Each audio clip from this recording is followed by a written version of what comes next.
Amen. Magandang umaga po muli sa inyong lahat, mga kaibigan, mga kapatid, mga kakilala, mga kabayan. Magandang umaga, magandang tanghali, magandang gabi sa inyong lahat. At welcome once again sa atin pong daily prayer and daily devotion sa atin sa mga salita po ng ating Panginoong Diyos. At kami po ay patuloy na nagagalak na maghahayag ng mga salita ng ating Panginoon. At patuloy din kami po ay nagagalak sapagkat patuloy din kayong nandyan at sumasama sa amin upang sumamba at magpuri, makinig at mag-aral sa salita ng ating Panginoon. Purihin po ang Diyos sa inyo pong mga buhay sa patuloy na interest, patuloy na desire o pagnanais ninyo upang makinig at sumama sa ating pong pagsamba sa ating Panginoon.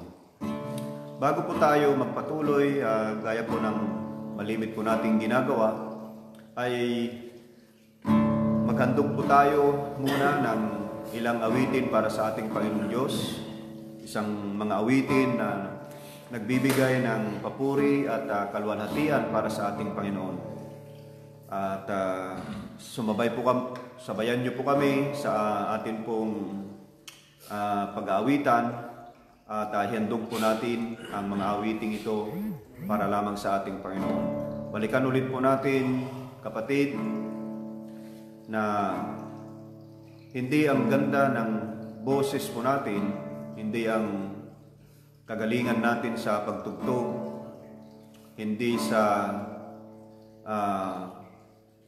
karunungan ng tao ang tinitignan ng ating Panginoong Diyos sa lahat po ng mga ginagawa natin para sa ating Panginoon. Maging sa atin pong pag-upo, maging sa pagbibigay po natin ng ating panahon, hindi rin tinitignan ng ating Panginoon kung gaano karami at kung gaano kalaki ang ating ginagawa sa Kanya. Ang pinakamahalaga sa lahat, kapatid, ay ang nilalaman ng puso ng isang tao kung bakit po niya ginagawa ang isang bagay, lalong-lalo na po yung mga bagay na nakapagbibigay ng kapurihan, nakapagbibigay ng kaluwalhatian sa ating Panginoon. Pwedeng may mga tao na umuupo o sila ay present sa isang gawain, subalit ginagawa lamang po nila yun dahil sa tao. Ayaw nilang mapahiya ang tao, ayaw nilang, gusto lamang nilang pagbigyan ang alok ng isang tao na mayroong autoridad o kaya hindi nila kayang tanggihan. Subalit ang tinitingnan po ng ating Panginoon ay ang motibo po natin, bakit po natin ginagawa ang isang bagay. Kahit sa atin pong pag-upo, kahit sa ating pagbibigay ng panahon sa ating Panginoon, kahit kaunting panahon na naibibigay po natin, kung ang bagay na ito ay ginagawa natin dahil gusto nating mabigyan ng kapurihan, kaluwalhatian, at pagsamba ang ating Panginoong Diyos, yan po ang pinakamahalaga sa lahat po ng atin pong ginagawa, ang puso ng isang tao.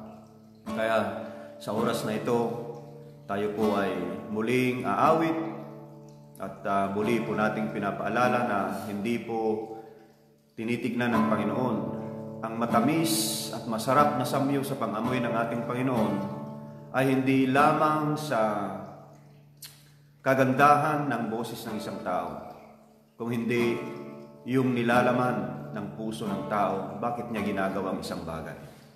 Kaya sa oras na ito, anuman po, huwag po ninyong tignan ang inyo pong kakulangan, dahil lahat po ng tao may kakulangan. Kung ang titignan po natin, mga kapatid, ay ang kakulangan po natin, hindi natin maumpisahan ang gawain para sa ating Panginoon o ang mga bagay na gusto nating ibigay sa Diyos. Huwag po nating tignan yon. Ang tignan po natin ay yung kapangyarihan, ang kakayahan ng Diyos sa buhay po natin, na ang mga imposible ay kaya niyang gawing posible, kapatid. Kaya huwag po nating tignan ang ating mga kakulangan, ang ating kahinaan. Bagkus ay mas lalo tayong kumapit at magtiwala sa ating Panginoon. Habang tinitignan natin ang mga kahinaan natin at kakulangan, yun dapat ang motivation po natin para mas lalo tayong kumapit sa ating Panginoong Diyos. Sapagkat walang ibang makapagbibigay ng makapagpupuno sa ating mga kakulangan at makapagpapalakas sa ating mga kahinaan kung hindi ang ating Panginoong Diyos lamang. Kaya patuloy po ninyo siyang lapitan, patuloy kayong magtiwala sa ating Panginoon, patuloy, ang sabi nga you can offer what you have. Kung ano yung mayroon ka na ibinigay ng Panginoon, yun ang ihandog mo sa ating Panginoon. Huwag muna nating tignan yung mga bagay na hindi natin hawak-hawak. Dahil ang Panginoong Diyos ay kung ano yung ibinigay niya sa atin, yun, hindi siya maghahanap ng ibang bagay. Kung ano mayroon po tayo, yun po ang ihandog po natin sa ating Panginoon. Amen.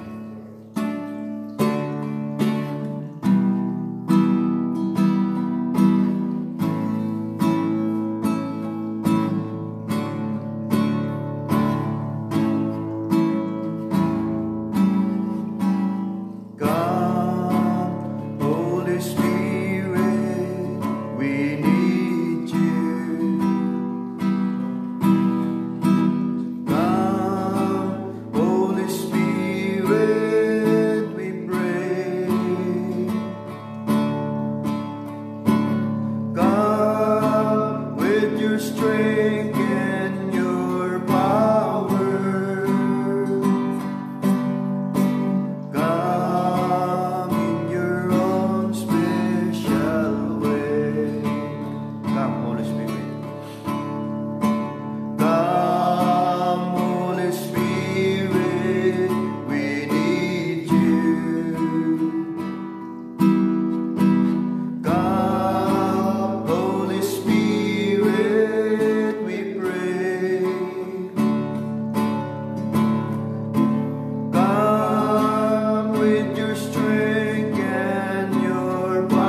Panginoon, salamat po sa oras na itong muli, O God.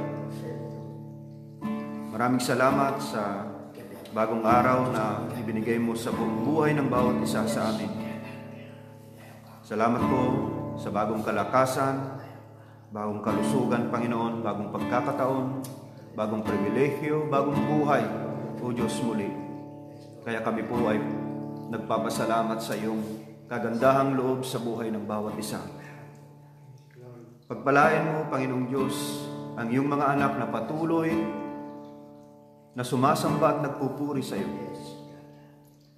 Pagpalain mo, Panginoong Diyos, ang kanilang mga buhay at patuloy na mangusap ka, O Diyos, sa pamamagitan po ng iyong mga salita.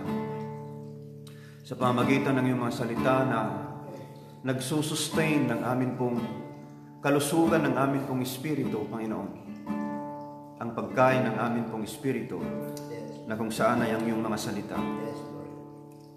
Ama, samahan mo po ang bawat isa sa amin, saan man naroroon ang amin pong mga kapatid at ang mga kasama namin sa oras na ito. Ikaw, Panginoong Diyos, ang patuloy na humipo sa kanila pong mga puso at gamitin mo ang iyong mga salita upang mangusap sa kanila pong mga buhay. Maraming salamat, Panginoong Diyos, at patuloy na kami po ay dumudulog sa iyo at humihingi ng karunungan, humihingi ng pangunawa, humihingi ng kaliwanagan, humihingi ng gabay sa amin pong mga gagawin sa oras na ito. Pagpalain ka, Ama, purihin ka, O Diyos, sa pangalan ng iyong anak na si Jesus. Amen.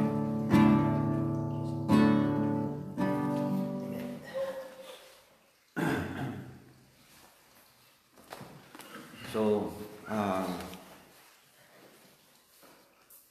purihin po ang ating Panginoong Diyos. Praise God. Madaydayaw ti Apo. Sa Kapampangan ko ano sa Kapampangan, ang purihin ang Panginoon. Mayap, maga sa Kikayungan. Magandang umaga po sa inyong lahat, magandang tanghali, magandang hapon, magandang gabi. At muli tayo po ay nandito upang pagpatuloy ang iba't ibang tema ng atin pong pag-aaral sa ating Panginoon. So natapos po natin ang tungkol sa pananampalataya. Although malawak ang katuruan tungkol sa pananampalataya, I believe na habang patuloy na nagsasaliksik po tayo sa ating Panginoon, habang patuloy na tayo po ay lumalapit sa ating Panginoong Diyos upang humingi ng karunungan at kaunawaan sa mga bagay na hindi natin kayang unawain, ay magkakaloob ang ating Panginoon. At madaragdagan, lalong-lalo na po pagka na-experience po natin ang ating Panginoong Diyos sa atin pong mga buhay, ay doon mas lalong mapapatibay, mas lalong napapalalim ang ating pananampalataya sa ating Panginoong Diyos. Ang ibig sabihin, ang Panginoon ang siyang patuloy na magturo at magbigay ng kaliwanagan sa atin pong mga buhay tungkol po sa pananampalataya. Kailangan lamang po nating gawin ay makinig ng makinig sa salita ng ating Panginoong Diyos.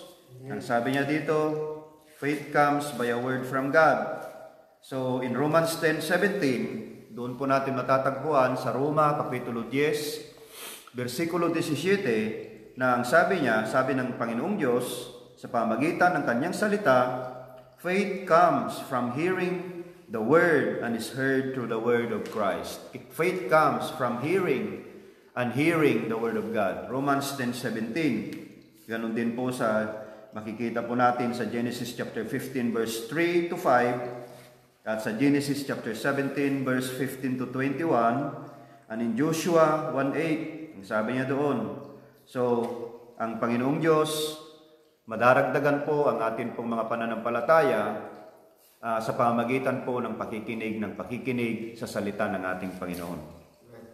Kabila plus, may daragdag po doon, habang na-experience po natin ang galaw ng ating Panginoon sa buhay natin. Halimbawa, ang pangako ng Panginoon that He is our Jehovah Jireh, ang pangako ng ating Panginoon na He is going to supply, He is going to provide for us.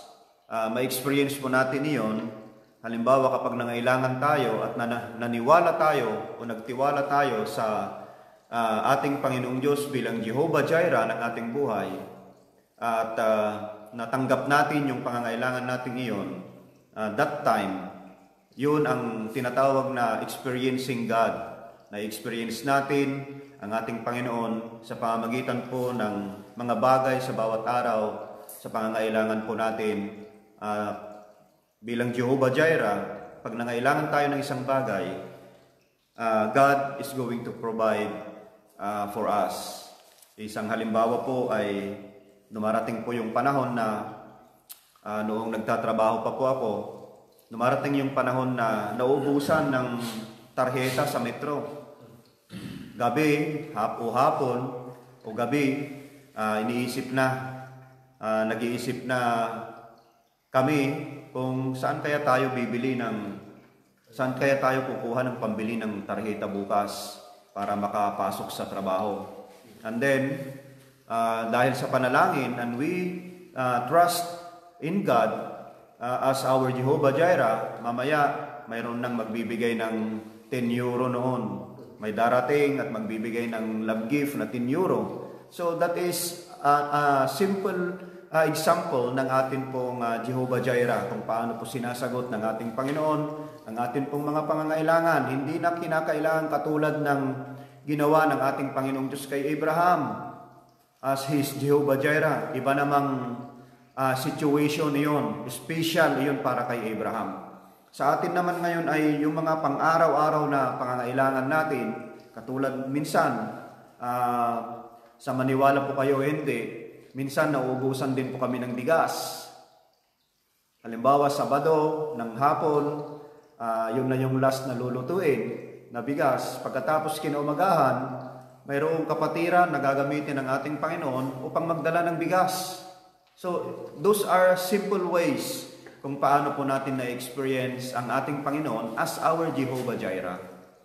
Mga simple sabat, kung minsan kasi ang tao kaya hindi nila nakikita yung Jehovah Jireh sa kanilang mga buhay sapagkat ang ikinukunik nila ang hinihintay nila na mangyayari katulad ng mga nangyari nung unang panahon. Isang halimbawa ay kay Abraham o kaya kina Moses o sa mga iba pang mga propeta ng ating Panginoon. Although kayang gawin ng Panginoong Diyos iyon, subalit may kanya-kanya kasing parte ang tao eh. Katulad ni Abraham, ang ano niya ay he is the father of all nation. Si David naman, siya naman ang ginamit ng ating Panginoong Diyos upang maging hari ng Jerusalem at upang linisin ang paligid ng buong Israel. Siya ang ginamit ng Panginoon upang makipaglaban sa mga malulupit at masasamang mga kingdom around Israel.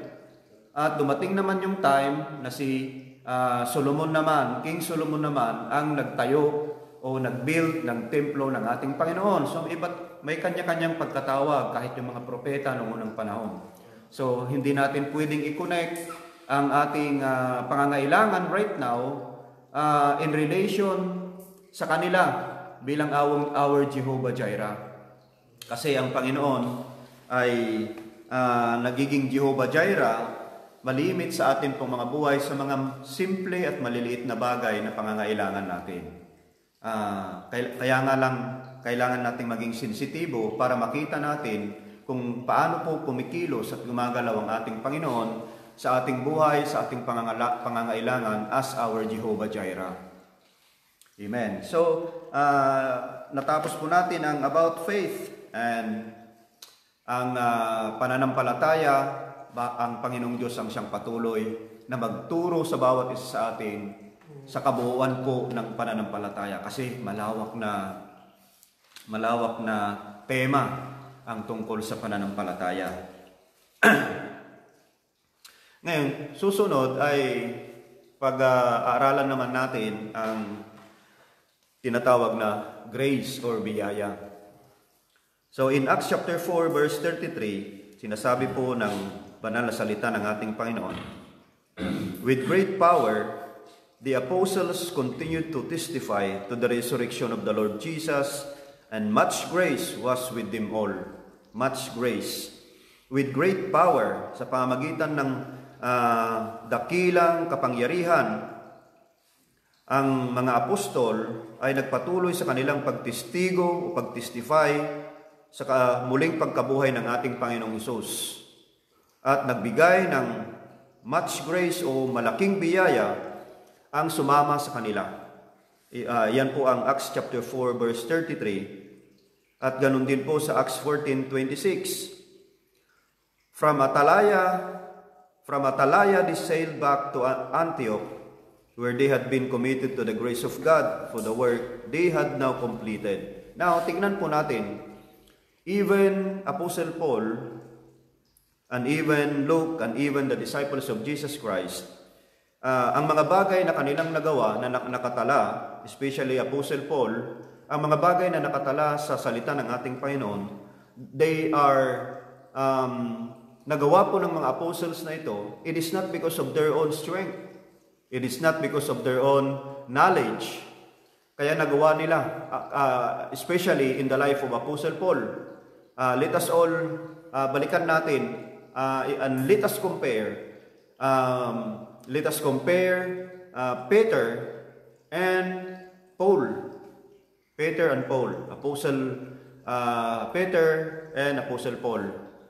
Si Pablo at saka si Pedro. Anong tinawag ng ating Panginoong Diyos ang dalawang ito? Nakikita po natin that si Pedro ay sinasabi na one of the unlearned. Sila po ay mga mangingisda at mga hindi nakapag-aral noong tinawag sila ng ating Panginoon. They are unlearned men. They are fishers of men. Hindi naman sinasabi na ang lahat ng mga fishermen ay unlearned, but yan ang katangian noon ni Pedro, si Simon Pedro. Kabilang siya sa mga unlearned men na tinawag ng ating Panginoon. Subalit ano ang ginawa ng ating Panginoong Diyos, Panginoong Jesucristo? Pinadala ng ating Panginoon si Apostol Pedro doon sa mga Hudyo. Sa mga Hudyo, dinala ng ating Panginoong Hesus si Pedro para mag-testify o mag-share ng Ebanghelyo. Alam po natin na ang mga Hudyo ay mga marurunong, karamihan sa mga yan, lalong-lalo na yung mga Fariseo, lalong-lalo na yung mga Saduseo, lalong-lalo na yung mga Sanhedrin. Ang mga Sanhedrin ay grupo ng mga abogado by that time na silang naglilitis, nagbabasa ng mga batas ng mga Hudyo. Lalong-lalo na kapag may kailangan silang hatulan, ang mga Sanhedrin ang mamahatol kung ano ang dapat na pagkahatol sa isang taong lumalabag sa kanilang kautusan o sa batas. So, at si Apostol Pablo is a member of the Sanhedrin, miyembro sa Apostol Pablo. Ngayon, balikan ulit natin si Pedro. Si Pedro ay dinala, who is unlearned, ay ipinadala ng Panginoon sa mga prominent people, prominent Jews, mga marurunong, mga galing. So, anong ibig sabihin noon? At the same time, ngayon naman, itong si Apostle Paul, who is learned, educated, professional, ano yan one of the judges doon na member of the Sanhedrin. Ibig sabihin, marunong si Apostol Pablo. That time, si Saul, nung hindi pa siya nakukonvert as Apostle Paul, marunong. Isa siyang priest. At ang mga Fariseo that time ay minimemorize nila yung first five books of Moses. Yun yung tinatawag na the Pentateuch: Genesis, Exodus, Leviticus, Numbers, and Deuteronomy. Yun ang tinutukoy nila na aklat or book of Moses. At ang mga priest, ang mga Pharisees, alam nila yan mula Genesis hanggang Deuteronomy. Back to back yan, kaya nilang memorize nila yan. Ganyan sila kagaling. At member dyan si Apostle Paul. Marunong, intelligent, educated. Pero anong ginawa ng ating Panginoon, mga kapatid? Ang ginawa ng ating Panginoong Diyos, pinadala si Apostle Paul doon sa mga mangmang tungkol sa batas ng Israel o tungkol sa batas ng mga Hudyo, ang mga Hintil. So paano ngayon gagamitin ni Apostle Paul ang kanyang karunungan tungkol sa batas in the presence of the Gentile people? Hindi niya pwedeng gamitin iyon. Ang batas ng mga Hudyo ay hindi niya pwedeng gamitin na karunungan upang turuan ng mga Hintil. So ganoon din si Apostle Peter, si Pedro, walang kaalam-alam, hindi marunong, subalit pinadala ng Panginoong Diyos doon sa mga marurunong. Now, ano po ang mensahe doon, mga kapatid? Nang sa ganon, si Apostol Pablo ay hindi dumipende sa kanyang sariling karunungan, but instead ay didepende siya sa ating Panginoong Kristo. Didepende siya sa ating Panginoong Diyos. Kaya nga, by much grace, ang sabi niya, at ganon din sa Apostol Pedro, didepende siya sa ating Panginoon na magkaroon ng karunungan sa pamamagitan ng banal na Espiritu. At pagkatapos nga, kung mababasa natin doon sa aklat ng mga gawa, kung paano nag-testify at kung paano nag-preach si Apostol Pedro sa harap ng mga libo-libong tao that time.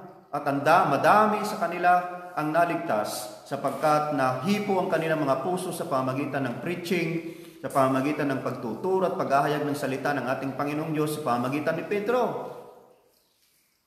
So nagtanong sila ngayon, anong dapat po namin gawin? Sabi ng tanong nila. Kaya sabi ni Apostol Pedro, repent at magbalik loob kayo sa ating Panginoong Diyos. Tanggapin ninyo na kayo ay makasalanan. Nung sinabi niya na ang ipinako nyo sa krus na taong ito ay siya mismo ang anak ng Diyos. Kaya nagtanong sila ngayon, anong dapat namin gawin ngayon dahil nagkasala kami sa harapan ng Diyos? Kaya ang sabi ng Apostol Pedro, repent. So si Apostol Pedro na unlearned ay naging effective sa pamamagitan ng banal na Espiritu against sa mga marurunong na mga Hudyo. So kabaliktaran naman ngayon kay Apostol Pablo. Apostle Paul is a learned man, educated, professional, marunong, intelligent si Apostol Pablo. Pero anong ginawa ng Panginoon so that Apostle Paul will not depend upon his knowledge, upon his intelligence, dinala ng ating Panginoon. God sent Apostle Paul sa mga Hintil. Kaya anong gagawin ngayon ng Apostle Paul? Ang sabi pa nga ng Apostle Paul, I am the least among the apostles. Ang sabi niya, ako ang pinakamaliit, pinakamababa. sa lahat ng mga apostol, sa lahat ng mga lingkod ng ating Panginoon. Yun ang sabi ni Apostle Paul. Kasi, bakit sila naging successful, mga kapatid? It is not because of their own strength, might, and knowledge, but it is through the much grace ng ating Panginoong Diyos. So they they have been committed to the grace of God for the work they had now completed. The work had now completed because they have committed themselves to the grace of God sa pamamagitan ng biyaya ng ating Panginoon lamang. So napakahalaga po na makita po natin ang biyaya ng ating Panginoon sa buhay po natin. Now, ngayon, the most common understanding of the word grace is God's unmerited favor. God's unmerited favor, ang favor ng ating Panginoon na hindi natin karapat-dapat na matanggap mula sa Kanya. In other words, even though we were sinners, deserving of judgment, karapat-dapat tayong hatulan ng kamatayan, God looked upon us in love. Tumingin sila sa atin mula sa langit ng punong-puno ng pag-ibig at pinatawad tayo sa atin pong mga kasalanan. Subalit, kalahati lamang ito ng meaning, mga kapatid. It also means God's enabling power. Aside from that, ang kalahati nito ay ang biyaya ng Diyos. Ito ang kapangyarihan na nagbibigay ng kakayahan ng isang tao. One example ay balikan ulit natin si Apostol Pedro at si Apostle Paul. God's enabling power, ang grace ng ating Panginoon. In 2 Thessalonians chapter 2 verse 16 and 17, ang sabi niya, 2 Thessalonians chapter 2 verses 16 and 17. May our Lord Jesus Christ Himself and God our Father, who loved us and by His grace gave us eternal encouragement and good hope, encourage your hearts and strengthen you in every good deed and word. So sa pamamagitan ng biyaya ng ating Panginoon, ito ang nagbibigay ng kapangyarihan o kakayahan ng isang tao upang gawin ang mga bagay na mabubuti at mga bagay patungkol sa ating Panginoong Diyos. So hindi lamang God's unmerited favor na kung saan ay ang ibig sabihin, kahit na tayo ay makasalanan, dapat tayong hatulan, minahal pa rin tayo ng ating Panginoon at tayo ay pinatawad sa ating mga kasalanan. That is God's unmerited favor at yan yung half meaning ng grace. Ang pangalawang half na meaning ng grace is God's enabling power. Kasi kahit sina Apostle Paul, hindi nila nagawa, hindi sila nagkaroon ng kapangyarihan kung hindi sa pamamagitan ng biyaya ng ating Panginoon. Balikan ulit natin, they have been committed to the grace of God for the work they have now completed. So, hindi nila na-complete ang trabahong iyon na ibinigay ng Panginoon sa kanila kung hindi sa pamamagitan ng commitment nila doon sa biyaya ng ating Panginoon. Ibig sabihin, they have totally depended sa biyaya ng ating Panginoon. It is all by grace.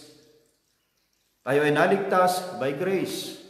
We receive salvation, we receive eternal life, we have been redeemed because of grace ng ating Panginoon. Wala tayong ginawang mabuti.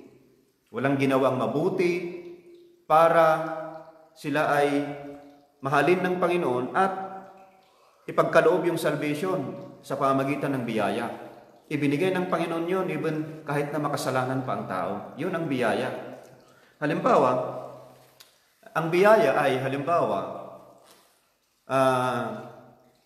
isa sa illustration na nakita ko na kahit wala kang ginawang mabuti sa akin, kahit wala kang ginawang mabuti sa akin, bibigyan kita ng isang regalo. Bibigay ko ang relo ko, for example, ang aking relo sa iyo. Ngayon, ibibigay ko sa iyo hindi dahil sa naging mabait ka sa akin. Ibinigay ko ang relong iyon para sa iyo dahil gusto kong ibigay. Yun ang gusto kong ibigay. Yun ang gusto kong gawin. Bigyan kita ng relo kahit na hindi mo ako kilala, kahit na wala kang ginawang mabuti sa akin, wala kang ginawang espesyal sa aking buhay, gusto ko lang na ibigay sa iyo. Yun ang biyaya. Ganoon ang Panginoong Diyos, hindi dahil nakagawa tayo ng mabuti, hindi dahil mabait tayo, hindi dahil sumusunod tayo sa anumang masunurin tayo sa batas o anumang kailangang sundin, hindi sa pamamagitan noon kaya tayo niligtas ng Panginoon. Kung hindi sa pamamagitan ng biyaya ng ating Panginoon. Minahal na tayo ng Panginoon kahit na tayo ay makasalanan pa. Yun ang biyaya.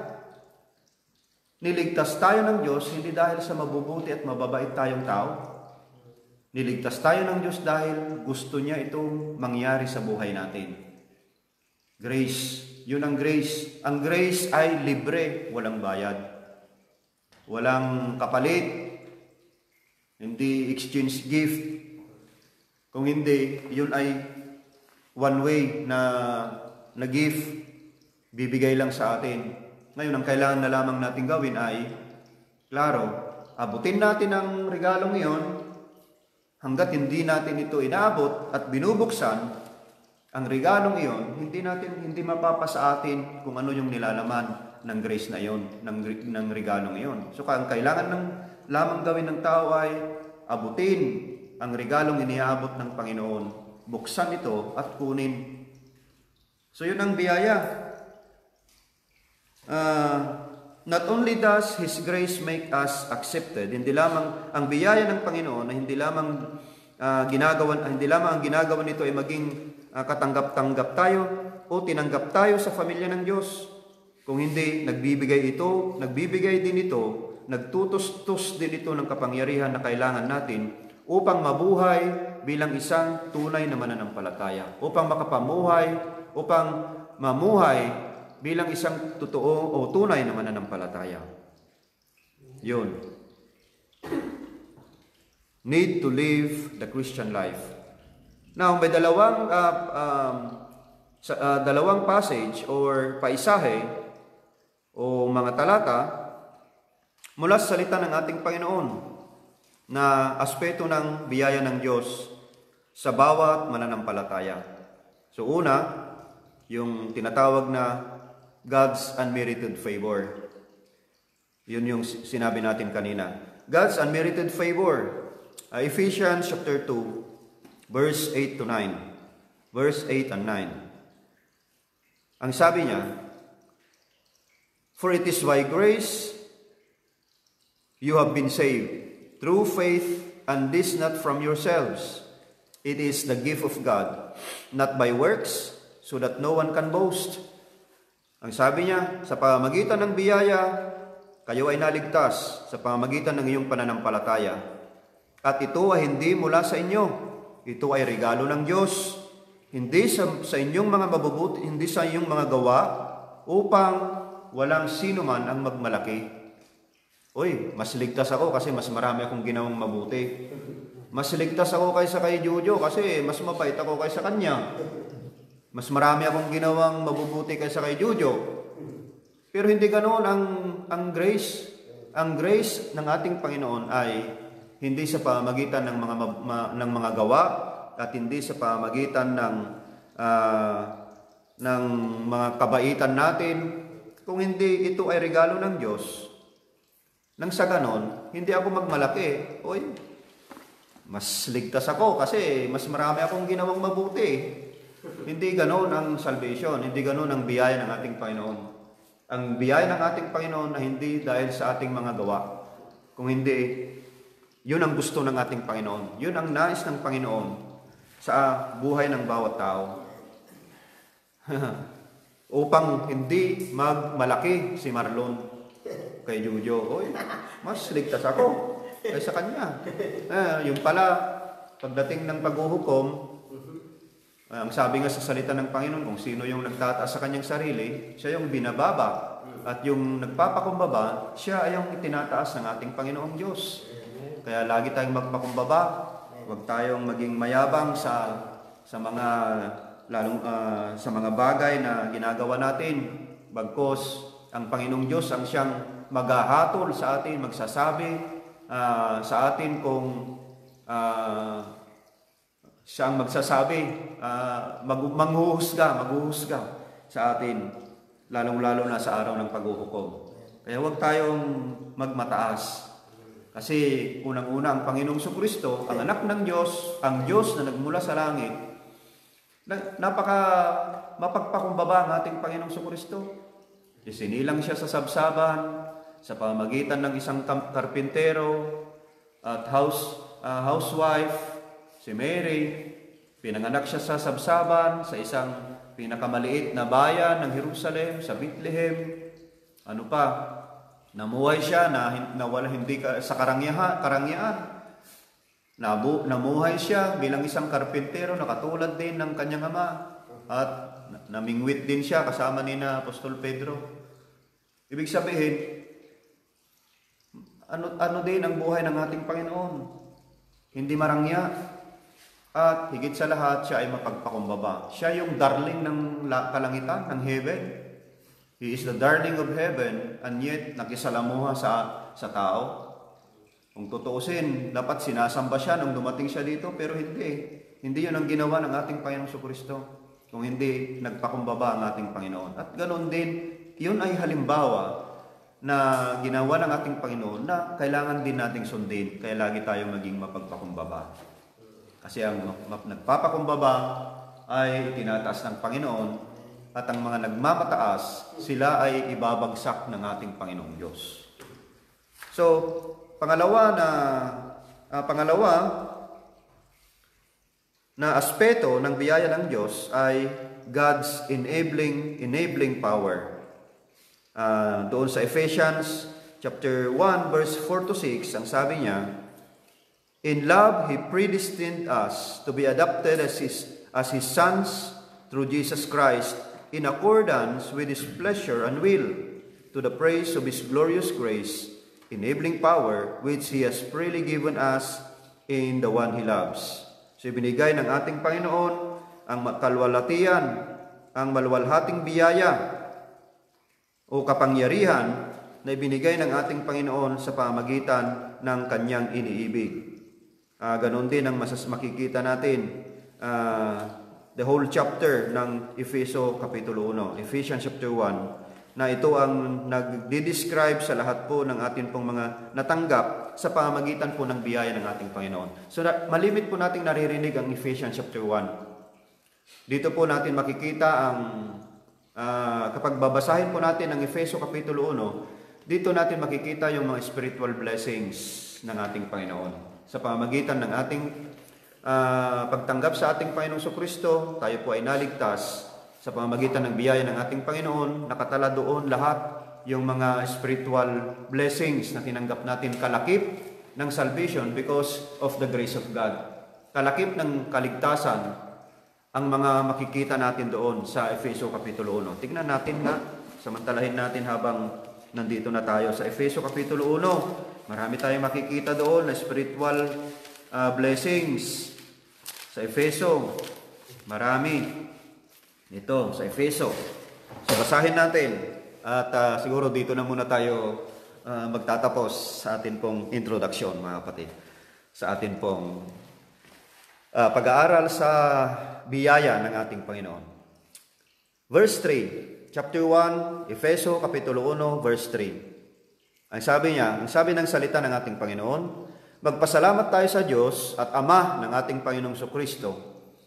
Pinagkalooban niya tayo ng lahat ng pagpapalang espiritual dahil sa ating pakikipag-isa kay Kristo. At sa atin ngang pakikipag-isang ito, hinirang na niya tayo bago pa nilikha ang sanlibutan." So, bago pa nilikha ang sanlibutan, ang sabi ng banal na salita ng ating Panginoon, hinirang na tayo. Spiritual na pagpapala. Hinirang na tayo bago pa nilikha ang sanlibutan. Pangalawa, na spiritual na blessing, upang maging banal. Pangatlo, walang kapintasan sa harapan niya. Dahil sa pag-ibig ng Diyos, tayo'y Kanyang itinalaga upang maging mga anak ng Diyos. Sa pamamagitan ni Jesucristo, iyan ang Kanyang layunin at kalooban. Purihin natin Siya dahil sa Kanyang kahangahangang pagkalinga sa atin sa pamamagitan ng Kanyang minamahal na anak. Verse 7, Panglima, tinubos tayo ni Kristo. Tinubos tayo ni Kristo sa pamamagitan ng kanyang kamatayan at sa gayoy, pang-anim, pinatawad na ang ating mga kasalanan.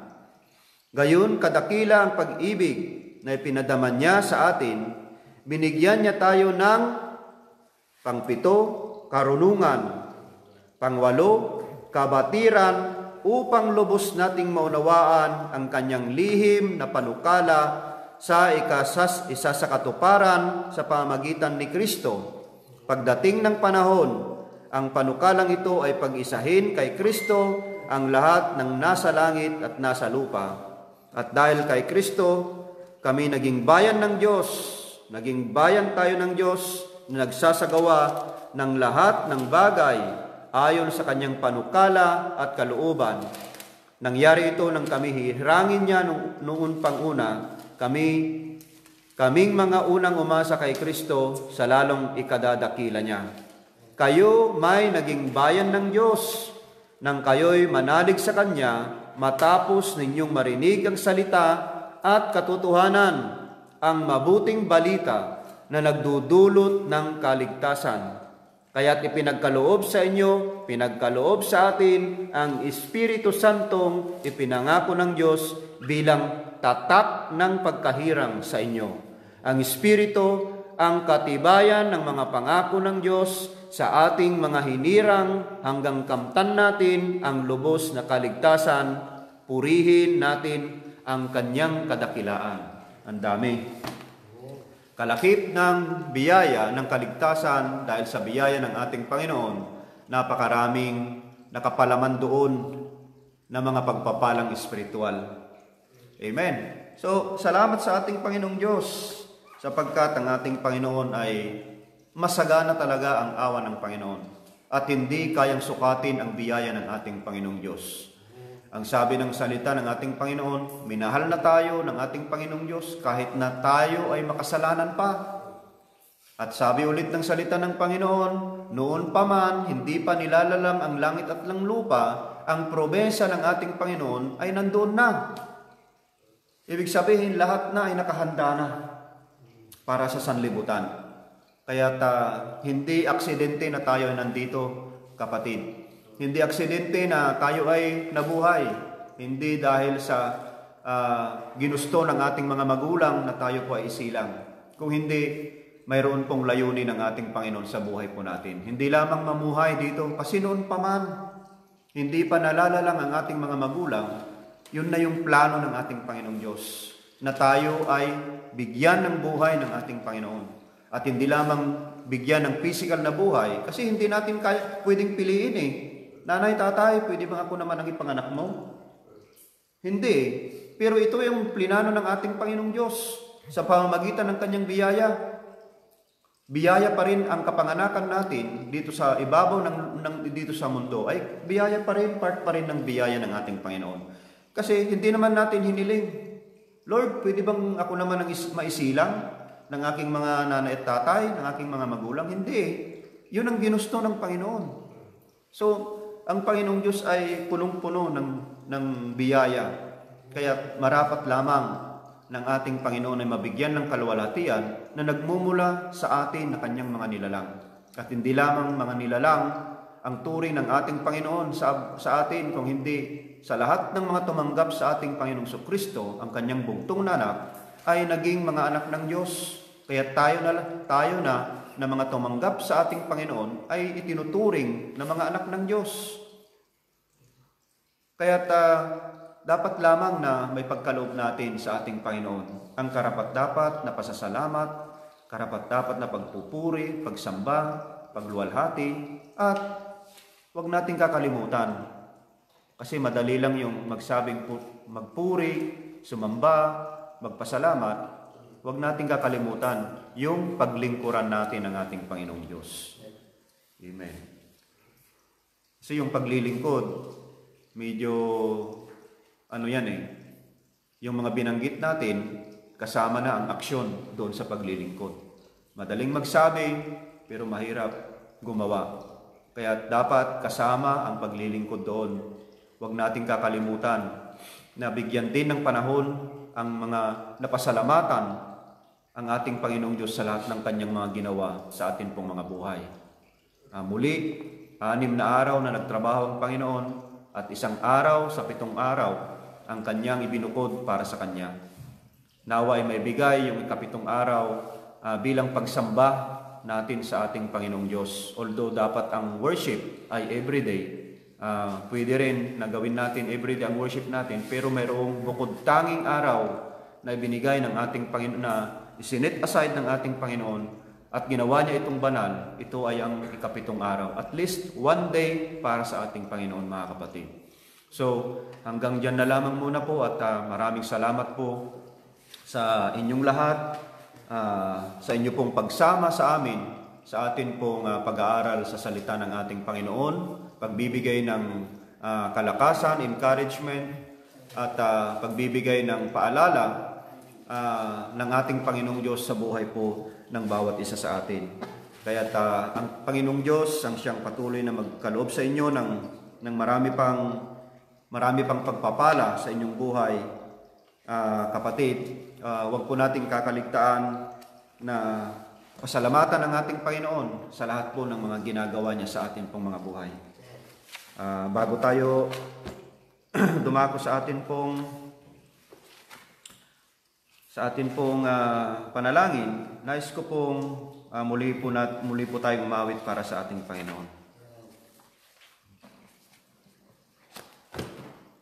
So magbigay po tayo ng isang papuri ng awitin para sa ating Panginoon. Awitin ng papuri para sa ating Panginoong Diyos.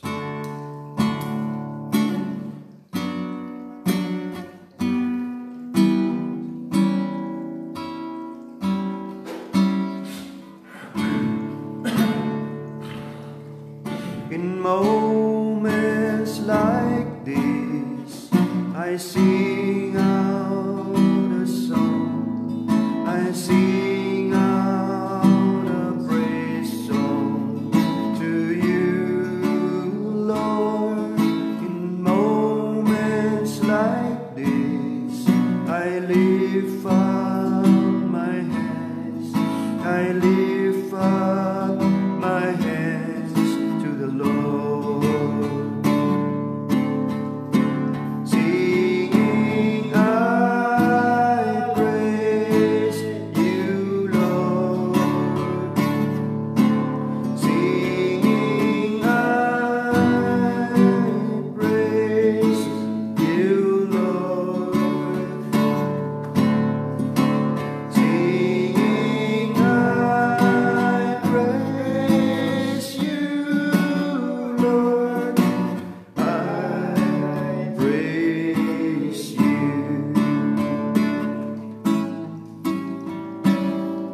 In moments like this, I sing out a song. I sing out a praise song to you, Lord. In moments like this, I lift up my hands. I lift up my hands to the Lord. Singing, I praise you, Lord. Singing, I praise you, Lord. Singing, I praise you, Lord. I praise you. Amen. Hallelujah. Father God, maraming salamat pong muli sa araw na ito na muling natapos ang amin pong gawain para sa iyo, Panginoong Diyos. Salamat po, Panginoon, sa iyong pagsama sa amin. Salamat po sa karunungan. Salamat po sa kaalaman. Salamat, Panginoong Diyos, sa aming pandinig, Panginoon, na patuloy na nakakarinig po kami, O Diyos. Hindi lamang mga simpleng bagay ang amin pong naririnig, kung hindi iyong mga salita ang amin pong naririnig na kapagbibigay sa amin muli ng lakas upang makasunod, Panginoong Diyos, sa lahat po ng iyong mga kalooban sa amin pong mga buhay. Lord God, hindi po sapat, Panginoon, na amin po napapakinggan lamang ang iyong mga salita. Panginoon, kung wala ang pagsunod, Panginoong Diyos, sa iyong salita na amin pong napapakinggan, hindi po ito sapat, Panginoon. Kaya, O Diyos, ang amin pong panalangin sa oras na ito, turuan mo po kami na maging masunurin sa iyong mga salita. Panginoon, gabayan mo po kami kung paano po namin sundin ang iyong mga salita. At Panginoong Diyos, patuloy mo kaming paalalahanan sa iyong mga salita, Panginoon, upang hindi po namin makalimutan ito. At Panginoong Diyos, tulungan mo po kami na itago ang iyong mga salita sa amin pong mga puso, upang nang sa ganon, hindi po kami magkasala laban sa iyo, Panginoong Diyos. Lord God, salamat po sa pagkain ng buhay na amin pong kinain sa umagang ito. Salamat, Panginoong Diyos, sa iyong mga salita. O Diyos, sa lahat po ng amin pong mga kasama na nakikinig, Panginoong Diyos, sa oras na ito, ikaw ang magbalik sa kanila ng siksik, liglig at tumaapaw na biyaya at pagpapala sa kanilang pong mga buhay. Maging sa mga miyembro ng kanilang pamilya, Panginoon, isama mo sa iyong mga pagpapala, sa iyong mga anak na patuloy na nakikinig sa iyong mga salita, O Diyos. Lord God, sa oras na ito, Panginoon, dadako po kami sa amin pong pagdulog sa iyo upang ipanalangin ang aming mga kapwa, lalong-lalo na po yung mga mayroong karamdaman sa oras na ito. Panginoong Diyos, yung mga mayroong virus sa kanilang mga katawan, amin po silang muling inilalapit sa iyo, Diyos. Linisin mo po ang kanilang sistema, Panginoong Diyos. Tunawin mo ang virus na nasa kanilang mga system, Panginoong Diyos. Tunawin mo, Panginoon, at sa iba pang mga mayroong karamdaman na nangangailangan ng kagalingan sa oras na ito, sa pamamagitan ng pangalan, ng makapangyarihang pangalan ng aming Panginoong Jesucristo, ang bugtong na anak ng Diyos na dakila, si Jesus na Nazareth, in the mighty name of Jesus, and by the holy blood of Jesus Christ, kagalingan ang amin pong inihahayag sa oras na ito sa lahat po ng mayroong karamdaman. Lord God, wala pong imposible sa iyo, Panginoon. Wala pong imposible, Panginoong Diyos, kahit gaano man kalayo ang mga taong ito na amin pong inilalapit sa iyo. It is not impossible for you, Panginoong Diyos, to reach them at pagkalooban mo sila ng kagalingan, O Diyos. At ganoon din po, hindi lamang po sa kagalingang physical, but we also pray for the spiritual healing, Panginoon. Ma-receive po nila ang salvation na nagmumula sa iyo. Ang salvation sa pamagitan ng pagtanggap sa iyong bugtong na anak na si Jesucristo bilang Panginoon at tagapagligtas. Katulad po ng sinabi mo sa John 3:16, Panginoon, for those who believe shall have eternal life, Panginoong Diyos. Hallelujah. Lord, ganun din po, O Diyos, ang lahat po ng mga frontliners, sa lahat po ng mga ginagamit mo as an instrument, Panginoon, upang paglingkuran ang mga taong nangangailangan, Panginoong Diyos, ng serbisyo, medical service, Panginoon, at anumang uri, Panginoong Diyos, ng pangangailangan. Lord God, ingatan mo po sila.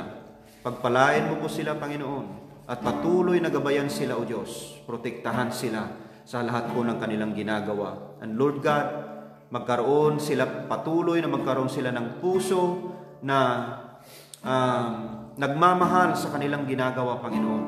Nagmamahal na maglingkod sa kanilang kapwa.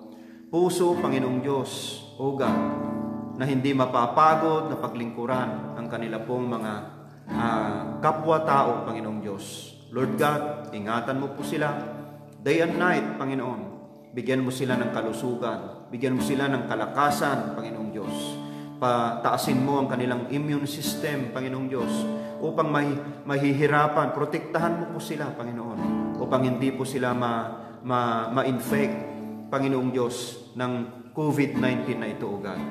Lord, maraming salamat, Panginoon, at maging ang buhay ng bawat isa na nandito, Panginoong Diyos, nakasama po namin sa lugar na ito sa Spain, Lord, ang mga kapatiran at mga kaibigan po namin at kapwa Pilipino sa lugar na ito. Lord, we pray also for them, Panginoong Diyos.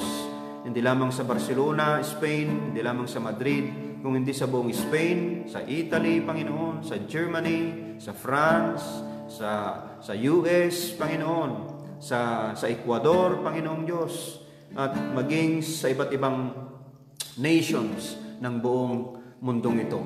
Is there anything impossible to you, God? Lord, there is nothing. What is impossible to man, O God, is possible to you, Lord. Kaya, Panginoon, pinagkakatiwala po namin ang buong mundo sa iyo, Diyos. Sa pangalan po ng aming Panginoong Jesucristo, ito po ang aming pagsamot panalangin. Amen.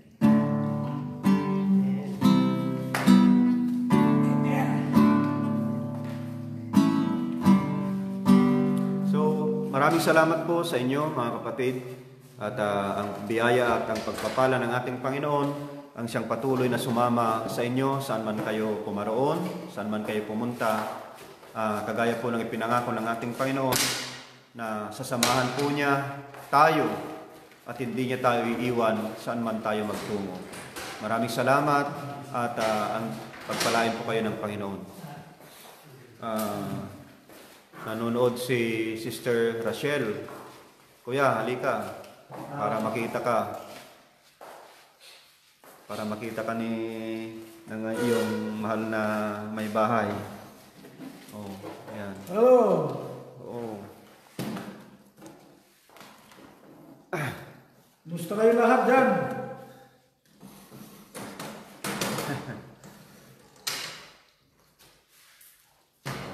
Okay na. Amen. So, God bless. bless. Inyo.